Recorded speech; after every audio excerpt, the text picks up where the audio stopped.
técnicos e engenheiros seríssimos fizeram um estudo, apresentaram com fundamentos possíveis erros em algumas urnas e que esses erros não foram investigados. Esses erros simplesmente foram ignorados pelo ativismo judicial que a gente vive hoje no país, e o povo brasileiro simplesmente não tem certeza se essas urnas que apresentaram erro têm erros de fato e se o voto foi para o X candidato ou não. É a falta de transparência. Esse é o problema no Brasil hoje. Não é você gostar ou não. Se tivesse sido uma eleição limpa, se tivesse sido uma eleição com voto impresso auditável, onde as pessoas têm certeza que o seu voto foi depositado no candidato que elas colocaram na urna, se tivesse ocorrido tudo, como numa democracia sólida, você pode ter certeza que o Bolsonaro, com o maior prazer do mundo, passaria a faixa. Só que não é o caso. O caso a gente vive uma instabilidade política, o judiciário manda e desmanda, cria leis da cabeça deles, perseguem quem pensa diferente, não podemos questionar o sistema eleitoral, que várias coisas para questionar tem. Então, esse é o problema. Não é simplesmente essa coisa banal. Não, porque não gosta e não quer passar a faixa. Não, é uma questão muito maior que isso. É a liberdade, é a soberania do país que tem risco. Ô Mastro, você acha que o Mourão pode ser considerado um isentão, como a Zoe disse? Eu acho que sim, ele está sempre conveniente à opinião pública, mas isso também é uma posição dele, né? Eu acho que a gente aqui não deve julgar, ele faz ali sempre o meio de campo, já prejudicou o discurso do Bolsonaro em vários momentos, como também já apaziguou várias situações. Agora, o que a gente deve levar em consideração é que esse momento que a sociedade atravessa é um estado de exceção. Ontem, um excelentíssimo ministro do TSE se reuniu com lideranças das polícias militares dos estados, exceto alguns estados que tiveram, sim, a clareza de que essa não é a função do judiciário. Então, o judiciário está avançando para cima da sociedade e agora com força policial. Pessoal, vocês não estão entendendo a gravidade do que está acontecendo? Vocês acham que isso é democracia? Um poder tomar para si todos os outros poderes, o poder de julgar, o poder de legislar, o poder de investigar. Isso está correto em que planeta do mundo? Porque democracia isso não pode ser. Então, eu acho que as pessoas estão discutindo assuntos, nesse momento, assuntos que são irrelevantes. Se o Bolsonaro vai passar a faixa ou não, que passe, que não passe. Mas a soberania do nosso país, a democracia, está sendo acovardada. Está sendo achincalhada dia após dia, decisão após decisão. E parece que as pessoas estão preocupadas com outras coisas, que não a nossa democracia, que não a nossa liberdade. Então, povo, acordem, porque o que está acontecendo no nosso país é gravíssimo. E se as pessoas continuarem passivas a ordens inconstitucionais, como está acontecendo, não tem outro caminho para o Brasil, senão uma venezuelização. E olha só, gente, por falar em presidente, Jair Bolsonaro voltou ao Palácio do Planalto ontem. O presidente ficou recluso por 3 semanas. A última agenda foi um encontro com Geraldo Alckmin após o segundo turno. Aliados atribuíram a ausência de Bolsonaro a alguns problemas de saúde. O vice-presidente, novamente, Hamilton Mourão, disse em uma entrevista que era erisipela. Eu quero entender esse sumiço aí do Bolsonaro e se ele, nesses próximos dias, vai se manifestar um pouco mais. Zoe, como é que você vê isso? Oi, perdão, Paulo, cortou, pode repetir? Não, eu estava trazendo aqui justamente esse tema retorno, do Bolsonaro, né, ter voltado ao Palácio do Planalto depois de 3 semanas. E aí eu te fiz uma pergunta se você acha que ele vai se manifestar mais publicamente agora, depois desse período. Agora já está recuperado, parece que voltou ao trabalho porque está recuperado aí da erisipela, né? Erisipela. Então, era isso que ele tinha, as feridas na pele. Olha, é difícil saber, né? A gente está vivendo um momento muito incerto, uma instabilidade muito grande, né, no país, politicamente. Então, eu recomendaria para o Bolsonaro, se fosse assessora dele, de comunicação, não se manifestar muito publicamente, não. Porque a imprensa, é isso que quer, a imprensa está sedente por sangue, né? Eles querem sangue, eles querem ver sangue.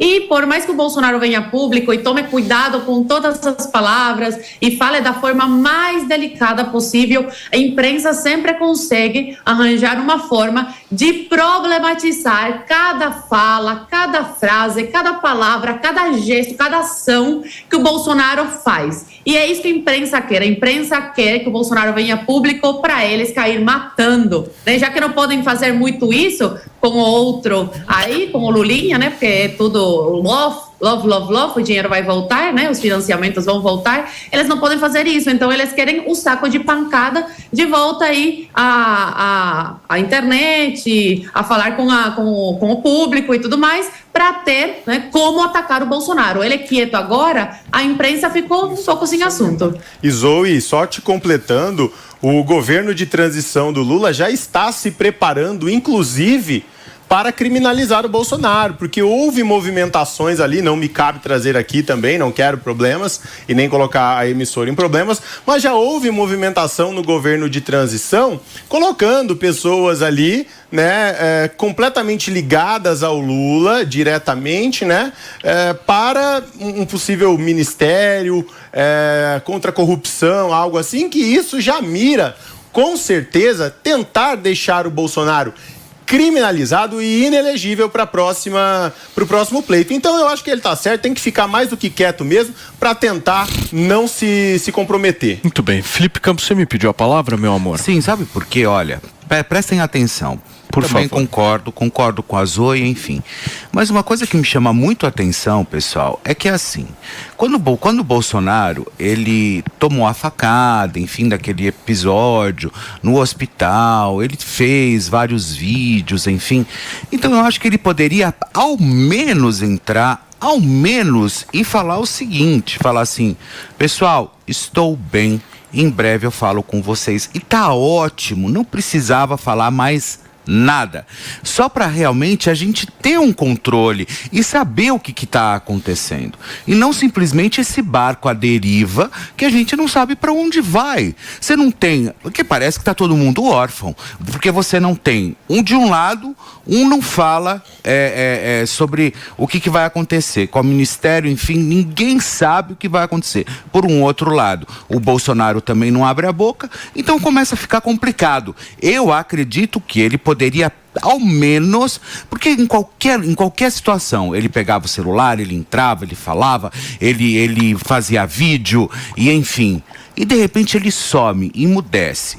Respeito a Elisibela, respeito absolutamente tudo. Mas isso não impede ele, ao menos, de fazer um videozinho ao vivo ali, como ele sempre faz. Você pediu, Paulinha? Queria, depois que a Maria Fernanda comentasse, enfim, acho que também o Mastro, queria entender também o quanto é complicado para o Bolsonaro falar, né? Porque você tem essas pessoas que estão na rua, que não aceitam o resultado de uma eleição.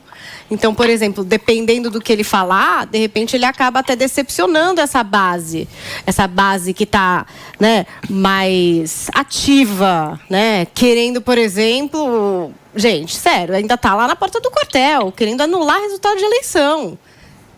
Querendo então, liberdade. Como é que ele fala? Tudo, eu acho que eles estão lá questionando o resultado da eleição. Essa é a minha opinião aqui. Essa é a sua. A minha opinião é que eles estão questionando o resultado de uma eleição válida que elegeu o presidente Lula. A minha opinião é essa. Como é que o Bolsonaro responde a essa base mais radicalizada, sem decepcioná-los? E como é que ele também faz ali um jogo que, como a Zoe falou, tem mesmo sempre uma pressão da imprensa, uma interpretação da imprensa, uma cobertura, digamos assim, mais forte em cima das falas do Bolsonaro. É difícil essa fala dele, como o Felipe quer, que venha para dizer, olha, tá tudo bem. Mas essas pessoas que estão na rua, elas querem mais do que tá tudo bem, né? E para ele fazer mais do que tá tudo bem e enquadrar em alguma coisa como golpista, em alguma coisa assim muito perigosa, é uma linha mas só que tênue. Quando eu falo, olha, aqui tá tudo bem, é óbvio, ele é um presidente da República, ele não vai entrar, Paulinha, e só falar, olha, aqui tá tudo bem. Não, eu sei, Felipe, mas o que eu tô dizendo é que assim, a base radicalizada, ela espera mais do Bolsonaro. E para ele falar mais, ele enquadra mas até aí, me desculpa, ele é o presidente da nação. Até o dia 1º de janeiro, até o dia 1º de janeiro, ele tem que falar. Ele tem que trabalhar também, né? Desculpa, não simplesmente participar da transição de alguma forma. E não simplesmente entregar o barco da forma como está sendo entregue. Eu adoro o Bolsonaro, vocês sabem disso, mas eu não aceito essa situação, eu não gosto disso. Essa mudez, ela me incomoda, porque você não sabe o que está acontecendo. Eu não sei, empresários não sabem, os 58 milhões de votos que ele teve no país também não sabem. Eu só quero elucidar que a gente não pode... O que te faz crer que o Bolsonaro sabe? Do quê? A gente não sabe. Cara, eu convivo aqui com deputados federais, também não sabem. Ninguém tá sabendo de nada. Ninguém sabe. A gente não tá na cabeça do Alexandre, entende? O homem surpreende a todo momento. Quando a gente acha que não pode piorar, ele vai e estica a corda de novo. Toma a decisão da cabeça dele. Não tem como a gente sentar e falar, esperamos isso agora. Não, porque a qualquer momento o homem pode nos surpreender, e sempre negativamente. Então, o Bolsonaro, como que a gente sabe se o Bolsonaro sabe o que está acontecendo? Pode ser que nem ele esteja sabendo. E abrindo a boca, e a mídia distorcendo o que ele falou, o homem corre risco de ser bater preso. Num país que a gente vive hoje, com ativismo judicial, onde a gente tem 3 poderes, um poder tomou conta do Brasil, um poder toma todas as decisões. Como a gente pode prever alguma coisa? Como a gente pode exigir do Bolsonaro que ele saiba alguma coisa? Os deputados aqui da base do governo também não sabem. É muita instabilidade. E seria uma grande responsabilidade nesse momento, pelo menos eu vejo assim, o Bolsonaro vir a público e falar alguma coisa. Eu vejo que é um caminho muito perigoso que pode trazer problemas. Mesmo ele não falando, vão tentar acusá-lo de crime, vão tentar colocá-lo na prisão. E ele falando vai aí ajudar nisso. Porque aí eles vão pegar as falas, vão distorcer tudo que ele falou. Eu vou falar, olha aqui o crime, entende? Então, um momento muito complicado. Ô Zoe, você que está sempre muito envolvida aí em Brasília e faz um excelente trabalho também por aí, você não está ouvindo absolutamente nada, nenhuma movimentação? Onde está o Bolsonaro? O que está acontecendo com o Bolsonaro? Você não foi ainda na porta do gabinete dele bater? Você não foi... Você não tem absolutamente nenhuma informação sobre isso? O Bolsonaro, ele estava no Alvorada, estava se recuperando, agora voltou para o Palácio do Planalto. E, Felipe, tem coisas que não dá para falar, assim, né, na TV, são mais bastidor e tudo mais. Mas, enfim, até para não comprometer você, eu só queria elucidar aqui, porque o pessoal que está na rua, o pessoal que está na estrada, o pessoal que está manifestando, a gente não pode reduzir a um grupo radical. Não é radical, gente. Não são pessoas radicais. Tá? Existem pessoas na frente do quartel, existem pessoas na beira das estradas. Mas não aceitar o resultado da eleição não é radical? Paulinha, eu acho radical. As pessoas estão questionando o resultado da eleição e elas têm direito legalmente de fazer isso. Não, elas têm, mas eu considero radical. Então, o Bolsonaro, como presidente, ele tem que passar o governo para quem ganhou na eleição. Se ele não pode responder sim, vou passar o governo, para mim, ele tem que responder uma base radical. Para mim é ser radical. Ser aplicado uma multa, ter a sua conta bloqueada, isso para mim é ser radical. Não é gente, eu não estou falando de Alexandre de Moraes. Eu estou falando que é o seguinte: a gente teve uma eleição, foi votado numa eleição, Mastro. O Lula foi eleito. O Bolsonaro é o presidente do Brasil. Se ele não consegue ter uma fala de dizer vou passar a faixa no dia 1º de janeiro, é isso, perdi as eleições, se ele não consegue ter essa fala, então ele tem que responder a uma base radicalizada, ao meu ver. E por isso que ele não consegue falar. Porque se ele falar, ele vai estar sendo criminalizado. E com razão. Porque ele perdeu as eleições, gente. O PL mandou esse relatório, diversos técnicos já refutaram. Esse relatório... Não. Esse relatório fala de um mau funcionamento de log que não compromete a contagem de votos. Está na matéria do Poder 260. Então a gente tem uma nova técnica de urna não, amor, não sou eu, meu amor. Não sou eu. Não, meu amor. você pode ler na FGV. O relatório diz... Eles são formados Eu amo essa música, gente. Gente, amor, o relatório é sobre a urna. O próprio técnico respondeu ao UOL que não tem nada a ver com o voto. O relatório tem a ver com o mau funcionamento de log da urna, das urnas. Do Lula. Não é do Lula, não foi o UOL, amor, foi o técnico. Foi o técnico, é uma entrevista. Você tá um portal completamente foi Mas, amor, foi o técnico. Técnico do ITA. Você tá citando uma assessoria de comunicação. Desculpa, Mastro, não é uma matéria. Aqui no UOL a gente acha. É uma entrevista com o técnico do PL. Ele diz assim: o meu relatório diz respeito ao mau funcionamento da urna, ao mau funcionamento de log. Aí eles perguntam, isso compromete não sei o que lá dos votos? Ele fala, eu nunca falei de voto. Até o repórter fala, mas é isso que diz ali o advogado do PL. Ele fala, então vai falar com o advogado. Eu nunca falei de voto, eu falei de log, eu falei de mau funcionamento de urna. Aí, eu não sou técnica, eu tô falando de outros técnicos. Muito bem. Vai lá no Poder 360, vai lá em todos os portais que falaram com técnicos, que não sou eu, então, da gente, GV, da Unicamp, e que dizem que... Eu posso terminar?